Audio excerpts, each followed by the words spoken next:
W programie Dom pełen kwiatów kolejny raz wracamy do storczyków. Dziś będzie mowa o Dendrobium phalaenopsis, prześlicznej, pięknie kwitnącej roślinie, która jest równie łatwa w uprawie jak najbardziej znane storczyki. Zapraszam!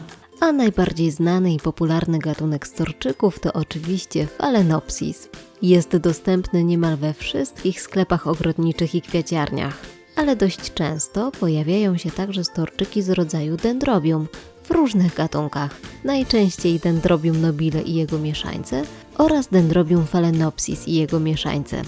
Mimo mylącej nazwy, storczyki phalaenopsis to zupełnie inny gatunek niż Dendrobium phalaenopsis. Dendrobium phalaenopsis to storczyk, który wymaga uprawy w wysokich temperaturach. Rośliny te podlewamy i nawozimy równomiernie przez cały rok. Taki sposób uprawy określa się jako uprawę ciągłą. Rośliny tego typu idealnie czują się w domowych warunkach, bo musimy pamiętać, że na przykład Dendrobium nobile potrzebuje zmiennej temperatury, w okresie wzrostu wysokiej, a do zainicjowania kwitnienia niższej. W przypadku Dendrobium phalaenopsis nie musimy się tym przejmować.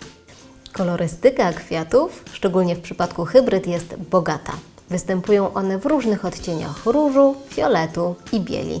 Kwiaty te mogą mieć też różną wielkość. Jedne są mniejsze, inne są większe.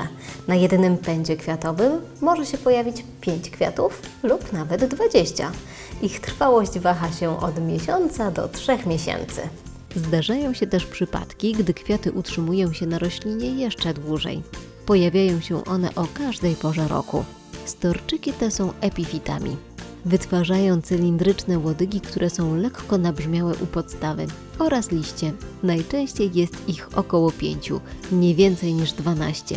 Kwitnienie może być kontynuowane nawet wtedy, gdy łodyga jest bezlistna. Rośliny te możemy uprawiać przy oknach od strony wschodniej lub zachodniej, a także od strony południowej, jeżeli jest możliwość ich zacieniania latem. Dendrobia phalaenopsis wymagają dość suchych warunków uprawy.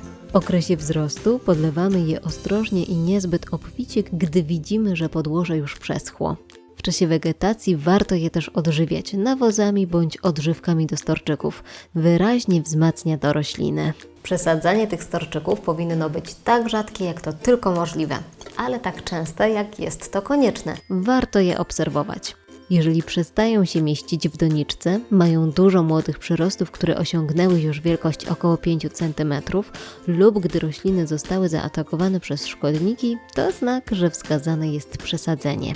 Ale generalnie dendrobia dobrze czują się w ciasnych pojemnikach.